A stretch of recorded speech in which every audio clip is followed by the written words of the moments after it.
Hello, everybody, and welcome to Reddit Roast 43. As you may have noticed, I'm not Sam, and we're doing a very special roast with just me and Jon. So, hi, Jon, welcome back to the roast series. Today, we've got a couple of applicants who don't think they have time to retake their GMAT and GRE tests. We've got a family business applicant who wants to leave the business and join consulting, and we often see the opposite, so that's interesting. And we've got a very physically active pharma communications professional, right? So should we dive into the first profile then, Jon? Let's do it. Okay, let me just go back into our next profile. Okay, yes. All right. Okay, profile review summary. So some info in there. I'm pursuing an MBA for several reasons, including accelerating my career, relocation to Europe, shifting industries to venture capital, and due to my family believing in the value of higher ed. I want an MBA now as I have 4 years of work ex, the ability to go full time, no kids, no dog, no wife. And I'm at the point of my in my career where it's either make a change or pursue the director route within my current role. Some background in there as well. 3 years as a top performing senior associate in transaction advisory at upper middle market firms for in financial due diligence. 1 year running my own startup consulting firm providing financial due diligence services. Reference letters from clients and my former direct report. Heavily involved with my local food bank, youth services, and animal shelter. I also led my local team's volunteer committees at his larger employer. Outside of this, OP is also an avid traveler and loves backpacking the Appalachian Trail. Undergrad was Loyola, Maryland, with 2 degrees, one in finance and one in international business. I'm seeing a GPA later that's 3.96 in that undergrad. OP is a white male, GMAT 675. OP also says that I absolutely underperformed on the quant section of the GMAT. I can make up for it in other parts of my application, considering submitting my perfect SAT math score or by taking the MBA math course. However, I am open to taking it again after sending out my round 3 applications. I just don't have the time to retake it again before some deadlines. So, what do you think of this profile overall, then, Jon? Yeah, thanks for walking us through it, Mal. I think fairly happy to give feedback to OP. Fairly strong overall academically. The GPA is remarkable, and I know for the GMAT, the quant score seems to be a concern. But that 675 translates to about a 720 to about a 730. Um, and which is within range for all of the schools on his list. In fact, the Focus Edition average for Wharton is about 676. MBA math will help, but only marginally. I think schools have caught on that you can take the modules infinite number of times, and then you can score as high as you like. I would more so look at math courses through UCLA Extension or UC Berkeley Extension. UC Berkeley has an excellent math for management course as well that is well regarded, and the price reflects that the value as well. So those are my thoughts academically. Demographically, OP is a white male in finance. Um, I wonder how significant that international business exposure is. There must be a reason why he's looking towards Europe. So if there's a tie there, worth mentioning. Extracurriculars, nothing remarkable, but solid enough. Professional, OP is an entrepreneur, right? Transaction advisory experience, strong tie between his prior role and his current role. I think this tracks, and I like what I see. Mel, I would like to dig a little bit deeper and understand the metrics behind a startup, how much the startup has grown, any notable clients, et cetera, revenue metrics, and so forth. Goals wise, sounds like OP wants to break into VC. VC is ordinarily a tough goal, but I've actually had a client who mentioned VC as a goal with no prior experience as an entrepreneur or in finance and has successfully converted to an interview invite. So I think schools are warming up to this idea of VC, even though it's a risky one. And OP does have the due diligence experience from both his prior job and his current job. So we'll see how that goes. Overall, I like what I see. I think the quant concern is definitely valid. And if OP can retake it, sure. If not, then consider taking those supplementary courses. Right. Okay, and it does seem like OP is applying in round three, and we always say that round three is like a diversity round. So is this a good round for him to apply? In theory, never, I would say never shy away from round three. I think people tend to, to overestimate how difficult it can be. But OP is not exactly a diversity candidate. Round three tends to favor those with unconventional backgrounds. Being an entrepreneur is one of those, but I think there may need to be something more than what OP has currently. If OP can find a way to reinforce his uniqueness in his background and his goals, then I think maybe. But this is Mhm. not the easiest decision for me. I think if OP needs the time to scale the startup and get a better score or take those classes, those are good. That's a good rationale for applying and waiting until next year and applying round one. Right. All right. And OP's target schools are, in the LBS, INSEAD, Wharton range as well, and also mixed in with lower tier schools like HEC Paris or Ross. What are OP's chances at those target schools? And what is the GMAT score, do you think that like he'll need, especially the quant score, to be competitive at those schools? Yeah, so target schools, LBS, HEC, INSEAD, Michigan, and Wharton. I think those are all fair game. As I mentioned prior, Mal, Wharton's um, GMAT score FE is 676, and he's just a score, he's just a point below that. Of course, the quant score is going to be a concern. So, as it stands today, I think that's an okay list. I think Wharton is going to be tough simply because they get a lot of candidates who come from a finance background. Um, so the thing is, though, is that the finance work that he's been doing, especially in his entrepreneurial venture, is a little bit more niche. And so he may not be as closely benchmarked against other iBankers and PE associates where prestige is more closely tracked. If OP can crack into the mid 80s, raw score for quant, then I think Wharton is definitely uh, it's a school that I would encourage him to apply to. As it stands today, I think he should still apply to Wharton and see how it goes. So this is not an entirely unrealistic set of schools to apply to, Mel. What else do you think, like besides getting that quant score up, what else do you think that OP can do to improve his profile? I noticed something about I think it was mentioned somewhere in OP's file in this response mail that one of his recommenders is going to be a direct report. Um, Yeah, yeah. and yeah, right here, form a direct report.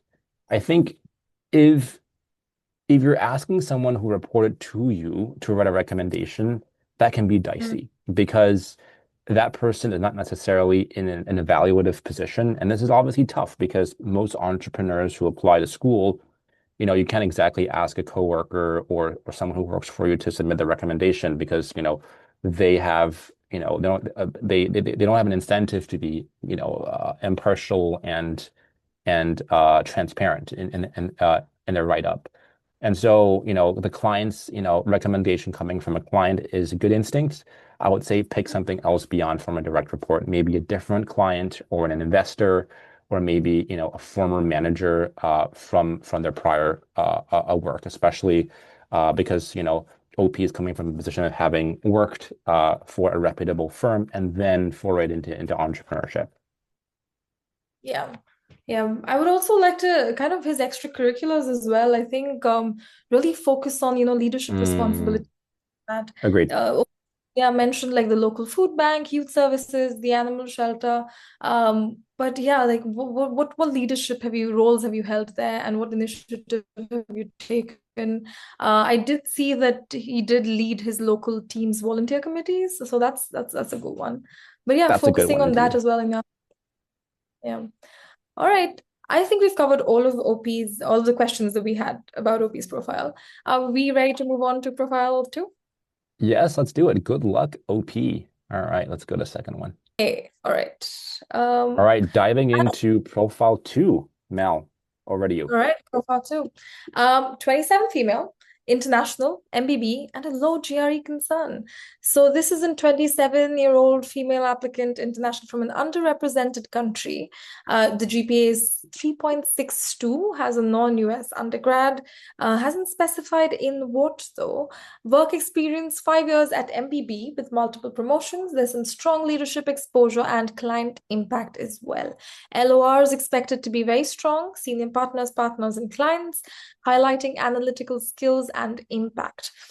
Post MBA goals, OP wants to transition from consulting into the hospitality industry. That's an interesting one.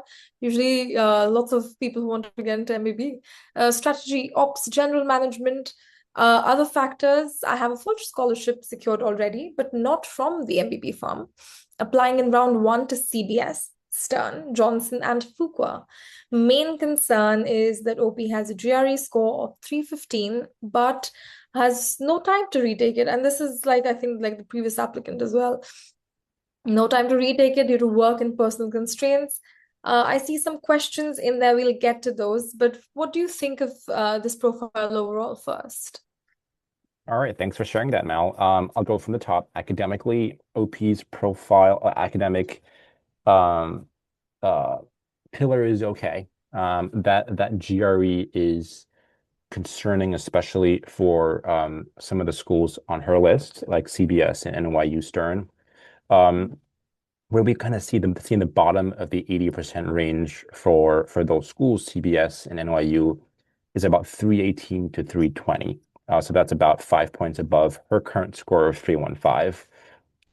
With a 315, she'll be towards the bottom of the 100% range, which doesn't mean that she will be automatically dinged, but you'll need something remarkable to really offset being on the bottom of that, of that of that score range. Demographically, URM female, no ECs specified. Professionally, I think her strongest asset, Mal, is her 5 years at MBB with multiple promotions. I think that can really boost her chances at some of these more competitive schools, especially if given that her LRs are endorsed by both by internal and external stakeholders at her firm. Her goals are unique. I like that. I like them. I think, as you mentioned, Mal, not often we get to hear from people who want to transition from consulting into hospitality. I am curious, though, what is driving, what is the Mm. impetus behind it? Has she worked primarily with hospitality clients and, has identified an opportunity to do something game changing? I think being able to bring that into that goals essay, as well as mentioning any kind of personal ties she has to the hospitality industry, I think would really help sell in her intention to make that career pivot. I think Stern Yeah. and Cornell will offer the best fit for those, given, as you know, NYU has the SPS School of Hospitality, and Cornell's Nolan School of Hotel Management or Hotel Administration is one of the top not the top in the US. Mm. Good options there if she wants to take interdisciplinary classes across both the business school and the hospitality programs. Overall, I think, strong profile. That GRE is the only thing that's going to hold OP back from, having a successful round at these schools. Over to you, Mel. And that's exactly what I think OP's first question is. Is it still worth applying with a 315 GRE given the rest of my profile, or will it be an immediate reject at these schools? I think Cornell may be possible. The sweet spot for Cornell is a 320, and her score is just 5 points shy of that. But she is okay applying round one. And I mean, look, she's applying to round one, and she's not applying to round three, which gives her time to you know uh, brush up on her on her GRE. I think this excuse of I don't have the time is valid. I mean, I'm sure she's very very busy at work. But Mm. if you can spend a couple hours per week, uh, if not self-studying, then working with a tutor, I think working with a tutor can really shave down the amount of time that you spend studying for these tests. And if OP were to consider working with a tutor and edge that score up even up to maybe a 318 or a 319, that can make a world of a difference with all of these schools.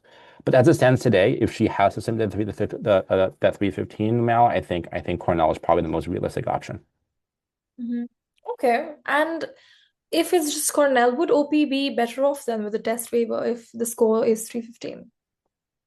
I think yes, if there is a great reason for it. I think people who often, I don't want to call it get away, but who often are able to explain the reason for not having it for not being able to take a test, maybe time-based. It also may be, due to an inherent, um, weakness in test taking, and that can be driven by any number of things, right? It can be driven by diagnosed conditions like dyslexia, generalized anxiety disorder like a GAD, ADD, ADHD.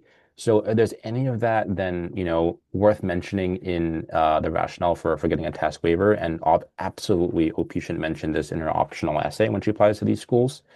Um, but I think, you know, uh, as if I were her, I would still I would give it a shot and retake the GRE. And only when she's absolutely not able to get that score up, then consider the test waiver for those other schools.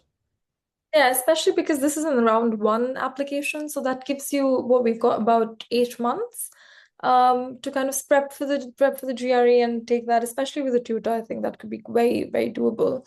And my question for OP for you would be, what else can OP do before round one, besides her GRE prep to improve her profile? Yeah, I think, well, let's start with three letters. It starts with a G, the GRE for sure. Yeah. Um, but I think I haven't seen much by way of extracurriculars. So if OP can demonstrate passion Yeah. for, hospitality, whether it's even as something as small as hosting Airbnb or hosting, small group dinners, at her home, or having, just showcasing evidence of hospitality. I think that would really help sell in the story of why she wants to transition into hospitality. I don't see anything with ECs here, so that's my Yeah. only blind spot with this one, Mel. Yeah, I agree. I agree. Something like a supper club, even, any side Hmm. hustle, where you could create a personal story that ties into your career goals. That would be really impactful.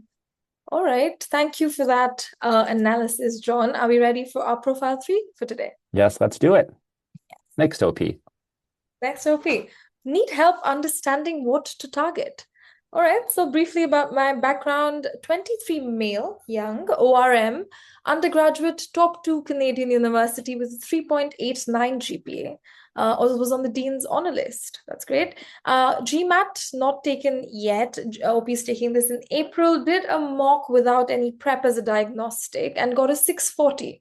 So OP is aiming for a 680, but we've seen how we lots of roast applicants come in with I'm targeting a certain score, but until you actually take the test, you'll never know. So the GMAT will still consider a blind spot for now. Work X undergrad internships, we see Big Four management consulting in Canada and Tier 2 consulting in Canada. OP then returned to his home country to support the family business, leading the setup of a greenfield manufacturing plant, starting a new business vertical, and landing new clients to the tune of 500 to 600K USD per year.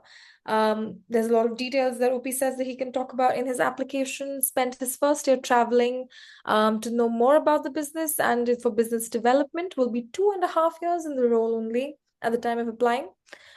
Business entered consolidation phase, and so OP wants to work in consulting for 4 to 5 years, and that's his post MBA goal, as I can see, to gain exposure in the industrials segment. LOR, a manager from the internship, a senior client from a recognizable brand. OP is targeting INSEAD, ESA, LBS, ISB India. That kind of tells me that OP is Indian. Rotman, and only with scholarships. Questions, we'll get to those. What is your evaluation of OP's profile, please, John? Thanks for that intro, Mel. I think a couple things with this with OP, and we'll start with the academics. No GMAT, but a 389 is a very strong GPA. If OP graduated from University of Toronto, University of Toronto has been known to have severe grade deflation, and Mm. so a 3.89 from that school is extra special. It's either that or UBC or McGill. Either way, impressive. Good luck on the GMAT. It looks like a 680 is within reach, but based on your sleuthing, Mal, if OP is Indian Canadian, I think we would ideally want that GRE score that GMAT score to start with a 7. We can talk a Mhm. little bit about what a good target score is, depending on the Yeah. school. Demographically, a little bit on the younger side. I would focus instead on the outsized leadership opportunities afforded to OP from the family business.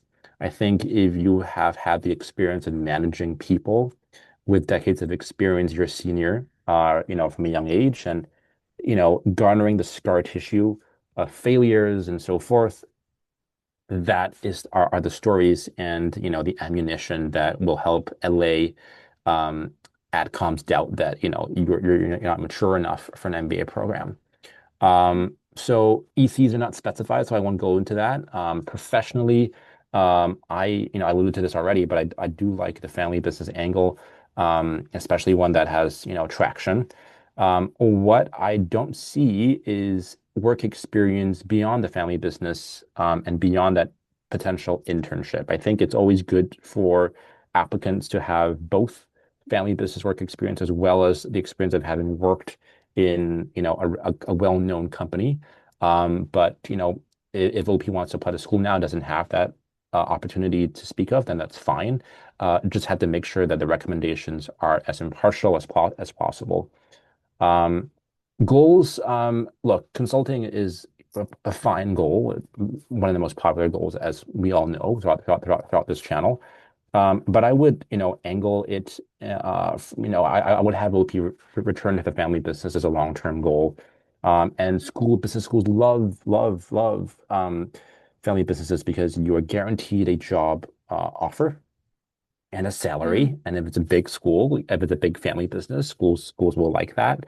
Especially schools like, Columbia and their J-term program, which I know that OP is not applying to, but could consider depending on how he does on the uh on the GMAT. So overall, I think this profile has legs. There are many unknowns, of course, but I would encourage OP to keep at it.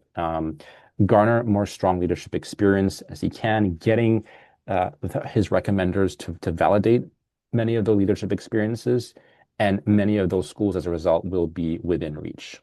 Back to you. Okay, and so I think OP's question is with my goal being returning to consulting. And that's a unique one. We usually see a lot of applicants who want to return to the family business. Because that's like you said, schools love that. Schools love their family business applicants. Where should I aim? I would, it sounds like OP's family business is in the construction, machinery consolidation. So find a consulting firm that addresses that market, whether if it's a um, you know, uh, well-known consulting firm, then mention like a particular region where that industry is a little bit more common, a little bit more well-known. And I'm a big believer of not just mentioning the well-known names in the consulting, but also adding to it, a brand or two that's a little bit more niche and maybe something that specializes in the industry that OP will develop more experience in. All right. Okay, and the other question that OP has is how can I be competitive for the universities that he's mentioned? Um, and are there any gaps in his profile which he can work on to be competitive? I am not seeing any extracurriculars now for Mm. OP. So That's so been a pattern today, right? yeah, for sure. So look, I mean, joining boards points, professional bodies that can validate and recognize some of the work that he does more objectively, especially places where his leadership and performance is earned through merit because as you can garner a promotion in your own family business, but how much of that is driven by your actual abilities versus, the fact that you're part of a family business. And so, if OP doesn't have, professional work experience beyond the family business from a non-family business company, then, those boards and those other extracurriculars is where um, ad comps are going to, um, have more scrutiny on. Mhm. All right. Okay, that's all for OP's profile. Are we ready for a last profile for today? Let's do it. Onwards to fourth OP. Yes. Profile review T15. Targeting T15 or broad demographic is a white male from the US, 26 years old. Education was at Bucknell University, 3.89 GPA, majored in economics and political science, and with minor in Arabic. Test score, non-official, but official mocks in the 685 range. Again, so not official test score yet. Plans to take it in March. Work experience, 3 years at WPP, which is a global marketing agency working in pharmaceutical communications. 3 promotions associated with increasing responsibility. Extracurriculars, OP coaches workout classes at a local DC gym. Also loves to run and read and travel. Awards recently won a sustainability award from ESA. Please let me know if there's any other helpful information. So yeah, we'll let him know. What about his profile, John? We certainly will do, Mal. All right, from the top. Academically, OP has a double major from a reputable liberal arts college, with a fairly strong GPA to boot. I like what I see so far, so good luck, OP, on the GMAT or the GRE. Demographically, white male, working in comms, it's a little bit less overrepresented, especially because, the firm he works at is fairly reputable, and we'll dive into that in just a little bit. The ECs are fine. I think coaching, workout classes, running are all, solid examples of, ways to spend your time outside of work meaningfully. Um, if OP has the opportunity to delve into volunteering, business-related extracurriculars, or something that, is comms or storytelling related, that can be, I think that's one way to just ensure that the extracurricular bucket is a little bit more well represented there. Professionally, as I alluded to, I think it's a well-known firm, WPP, which actually stands for Wire, Paper, and Plastic, is a strong, strong network, one of the top and most well-regarded in the marketing communications industry. Speaking as someone who used to work for a WPP agency myself, good to see OP garner 3 promotions in 3 years. Those are all worthy markers of credibility and ability to advance in an organization. And onus is on OP to have his recommenders vouch him for uh, uh, you know for his rapid growth and ascent in the workplace. Overall, I like what I'm seeing. Somewhat differentiated. I think the GMAT will have to work fairly hard given the nature of OP's work. But best of luck to him. What do you think, Mel? I actually think I like that there might be a health angle here as well, like a good Mm, narrative. Yeah, working in pharma and also coaching workout classes. OP also loves to run.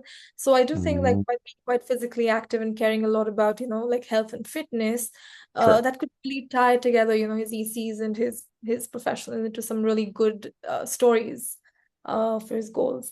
What do you think OP's chances are then at T15 schools where he's applying? Assuming that, and this kind of ties to the second question that I think you'll ask as well, Mal, which is, yeah. So I think assuming that OP is able to crack a score in the 675, which, translates to about a 720, 730, I think OP's chances at the T15 school are credible. All right, great. And what around a 675 plus is the score that you're recommending? Yes. And what else besides that GMAT score? What else can OP do then to improve his candidacy? Well, now that you mentioned this health angle, I think, if OP can find a way to build something entrepreneurial for his ECs, and I'm not telling him to found a company or buy a company and or become a VC in your spare time. If Opie wants to do that, all power to him. But some kind of extracurricular, whether it's a passion project or something that showcases or shows that, his passion for healthcare or for pharma, expands beyond what he does currently, at this WPP agency. That would be one idea.